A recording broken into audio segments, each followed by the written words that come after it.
Bonjour à tous, c'est avec beaucoup de plaisir que je reviens vers vous, suite à un partage qui m'a été fait, pour vous présenter ce que j'ai envie d'appeler une mine d'or, même si je ne parle pas que du personnage, mais je parle bien sûr de ses activités, je parle de ses travaux. J'ai envie de vous inviter, les uns et les autres, parce que c'est ma pensée en cette période, pour ceux qui l'ont vécu, de repenser à la période donc où nous n'avions pas Internet, où l'accès à l'information était très compliqué, et pour ceux qui ne l'ont pas vécu, d'essayer de l'imaginer.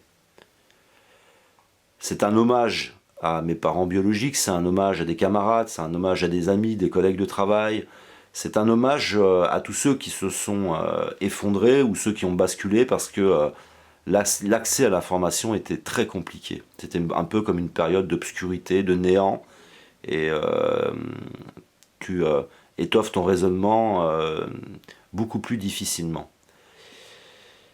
Boris Cyrulnik, ça va être le moyen pour nous de discuter de nombreux sujets, comme la pluridisciplinarité dans la science, mais pourquoi pas également en politique, c'est-à-dire la réunion de sciences qui est nécessaire pour aujourd'hui, en cette période en tout cas, pouvoir profiter de cette évolution qu'il y a eu du côté de la science qui s'intéresse aux lois naturelles, qui s'intéresse par exemple à l'éthologie, qui s'intéresse à la psychologie, qui s'intéresse à la biologie et à tout ce qu'il peut y avoir d'interdépendant, tout ce qui est connecté.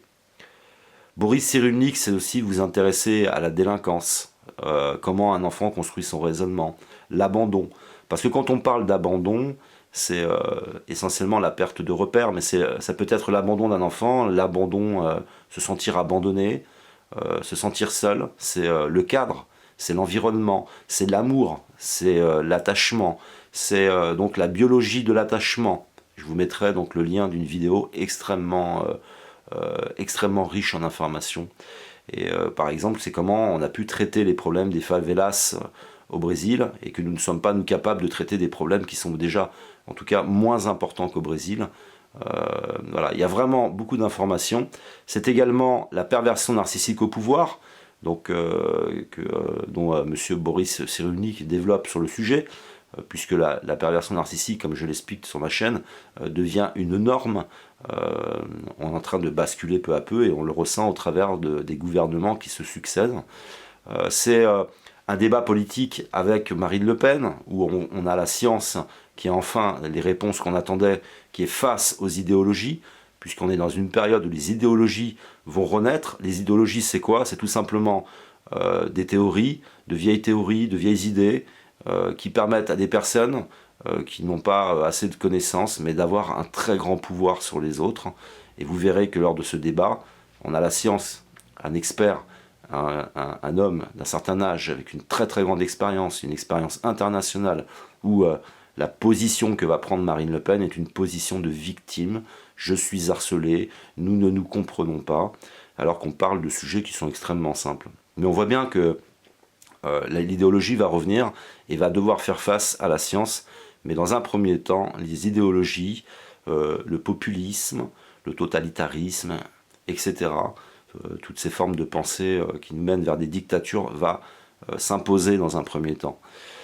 Nous avons des problèmes, ces problèmes s'installent à partir d'un certain niveau de pensée, et si nous voulons régler ces problèmes, il faut que la population s'éveille pour mettre en place une réalité différente et mettre en place des solutions qui soient réelles, réellement efficaces par rapport aux problématiques que l'on peut rencontrer.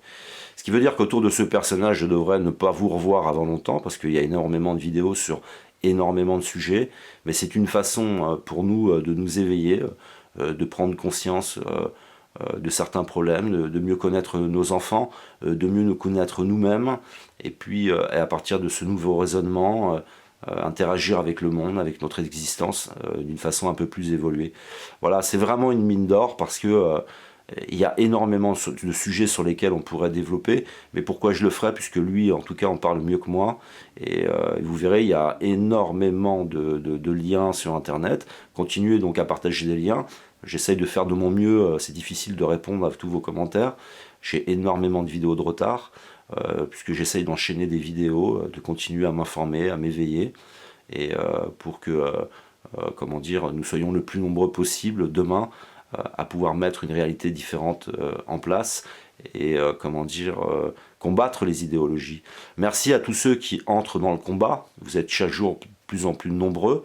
Vous allez mettre une attitude au milieu des autres. Vous allez mettre des idées au milieu des autres. Vous allez être combattus. Eh ben, ne perdez pas courage. Continuez à vous battre. C'est passionnant. Parce que si c'était difficile d'avoir accès à l'information autrefois, c'était aussi difficile d'entrer en contact et c'était aussi difficile de pouvoir donner son avis. Et ça, c'est quelque chose à défendre bec et ongle, mais bien sûr sans violence, puisque je le répète, nous sommes dans un système et dans une matrice qui nous pousse à être dans une compétitivité les uns avec les autres, alors qu'en réalité, nos différences de caractère, nos différences de tempérament, d'origine, de culture, toutes ces différences s'appellent la diversité, et que quand cette diversité elle est mise en place pour une vraie collaboration, alors autour des désaccords et des accords, on arrive à trouver de vraies solutions. Mais on a réussi à jouer sur notre nature. Et Boris Cyrulnik, c'est aussi quelqu'un qui s'intéresse à l'éthologie, à la psychologie, qui s'intéresse à la nature humaine, qui s'intéresse aux lois naturelles que nous ne respectons plus aujourd'hui. Je vous remercie de m'avoir écouté, je vous aime, que l'amour soit avec vous et à une prochaine vidéo.